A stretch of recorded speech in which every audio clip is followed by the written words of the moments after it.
Let's go.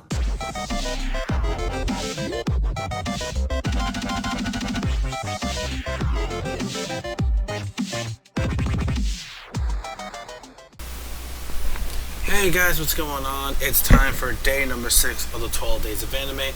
On the 6th day of anime, my true love gave to me, which is, well, speaking of true love, and this is the one of the days I was going to say before. Christmas is not only just about, spending time with all your family, friends, getting gifts, all that kind of crap.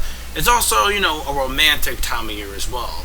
And what better way for me to actually, get this out of the way by saying the most romantic moment of anime, whatever I could say, would be for the movie that I saw this year, 2015. Now, I know the movie came out last year, but I didn't see it until it got English dubbed later this year, around October, and I already made a separate review on it. But anyways, yeah, the romance between Naruto and Hinata during the last Naruto the movie. I think the romance was done very strong in this movie. And you know what? This is actually a pretty good time to actually see this movie because, it does take place around a Christmas or winter kind of setting. So it actually does make sense, with the whole romantic tone, and especially for the time of year. And conveniently, it came out around the time of December, during the time of the holidays. So it only makes sense. But anyways, the romance in this movie was very strong. Now, I will admit there were some parts that felt like it was a bit weird at times, with the whole illusion jutsu thing. But regardless, though, the way they built the character and the way they built their relationship, and Naruto finally seeing the full picture on what love really is and who, he would spend the rest of his life with if the world was going to end, just like the school project that they had going on back when they were kids and getting. So it was like, after all that, he finally realizes, oh shit, from this illusion alone, it kind of made me realize, crap, I didn't really see what was really, right behind me or right in front of me. Well, right, it sounds a little wrong. Right in front of me the entire time, and it's like, okay, so when it comes to these two, like, it actually shows like how much, like, Naruto, at first, he's confused, he's feeling, like it's kind of weird. He's never felt this kind of love before. Back then, he didn't really know what true love is. He thought that love was for, like, the love of food. Kind of like in a Goku sense, but, like, not really. I mean, of course he knew what love and marriage was and crap like that. He already knew about that, but it's just, he didn't really feel that kind of emotion, like that strong love romantic emotion. Like, yeah, he thought girls were pretty hot and sexy, don't get me wrong, but it's just he didn't feel that vibe until when, where they're finally, like, when this whole movie ties together, it's basically a love story between Naruto and Hinata, and they do a really great job, especially foreshadowing, the scarf that Hinata made for him when he was, growing up, and, because both of them share the very same, they share the same fate, because both of them, when they were kids, they were bullied, because Hinata wasn't really a true, master of the Byakugan of the Hyuga clan. She was sort of the weakest of the Hyuga clan, and kids used to tease her and stuff. Same with Naruto, because he was abandoned, because he was the nine-tailed fox when he was a kid growing up. So life for both of them was actually pretty hard. So it actually makes sense for them to be the perfect couple, because they know the struggle, they know how it felt when they were growing up. So it only makes sense, for them to share the same passion and share the same love that they did, especially, when they were kids and stuff. So it actually, makes sense. So the love relationship between Hinata and Naruto worked just absolutely fine in this movie. I will admit some parts did feel weird, not just really the whole jutsu thing, but I would say just the fucking Moon King, or the main villain, whatever, I forget his name. Yeah, I mean, some parts were a bit weird, but I'll accept it. It is a better love movie than Twilight. Oh, let's put that out there right now. But regardless, though, the shipping between Naruto and Hinata was just always strong. Even without the last Naruto the movie, the bond of them is actually still there.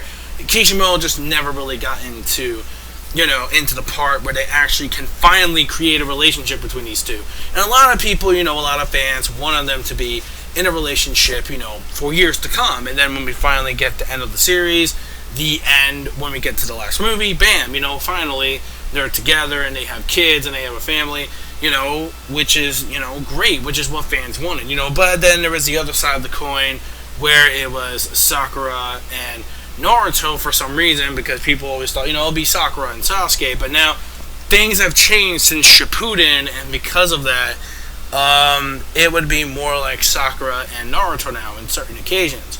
But, I kind of predicted it. I kind of saw it coming that these two would be a couple eventually. So to me, it didn't really surprise me at the one bit. But again, the way the movie was set up, the plot and everything, well, even though this had half of that, but then the main plot was like, the moon is about to fall on the planet, and they only have a certain amount of time of hours before the moon actually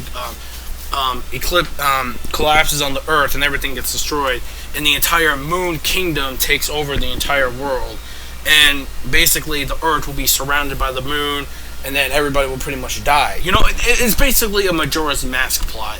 Let's just put it that way.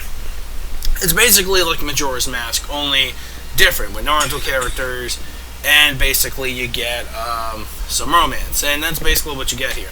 Overall, what I really liked about it is just that it was sweet, it was nice the way they were connected, and then finally Naruto getting that jealous vibe after the main villain, takes her away. Then it goes to that big rescue mission.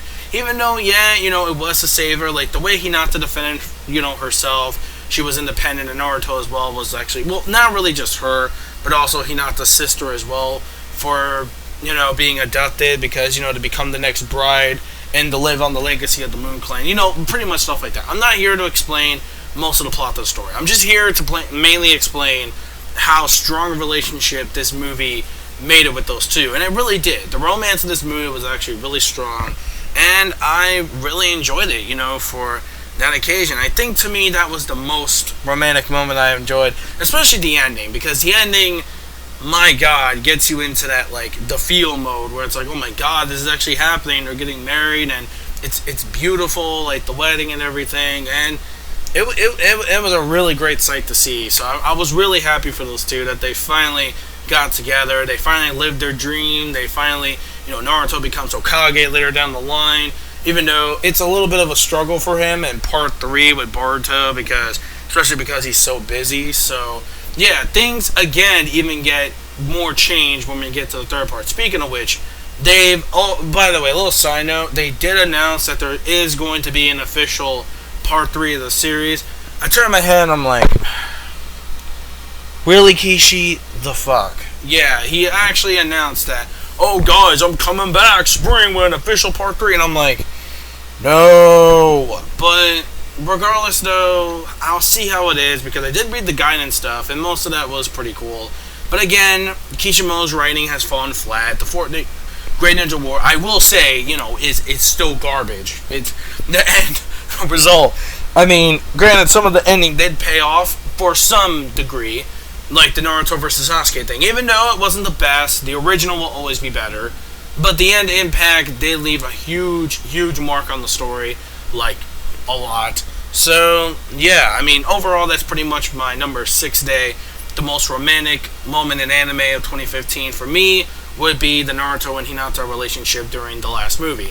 Let me know your thoughts in the comment section below of this, and what do you think, what was more.